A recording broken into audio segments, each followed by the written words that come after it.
Everyone మా వర్షిని బొమ్మ వేసింది. అసలు ఎంత క్యూట్గా వేసిందో మీకు చూపిస్తాను చూడండి. మీకు చూపిస్తే మీరు ఆనందం ఇదిగోండి ఎల్లో కలర్ మొఖం, పింక్ కలర్ గౌన్లో మళ్ళీ రెడ్ షేడ్ వచ్చిందనమాట.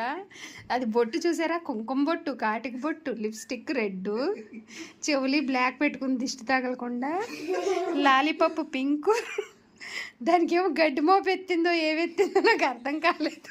మీకు కూడా ఇలాంటి బొమ్మ కావాలి చేలో పెట్టుకోవడానికంటే మహర్షిని చెప్పండి. సూపర్గా వేసింది. Blue colour shade, red colour shade, pink colour షేడ్లో గౌన్ అనమాట. ఫేస్ కట్ మట్టికి రెడ్డే, ఎల్లో కళ్ళు చూడండి కాటికి ఎంతెంతలో పెట్టుకుందో ఈ బొమ్మ. క్యూట్గా ఉంది కదా. ఇంత క్యూట్ బొమ్మ మీకు నచ్చినట్టయితే మటుకి లైక్ కామెంట్ పెట్టండి ఎవరికి కావాలో. సూపర్గా డ్రా చేసింది కాబట్టి సూపర్ అని పెట్టండి అందరూ. వర్షిని హాయ్ చెప్పు.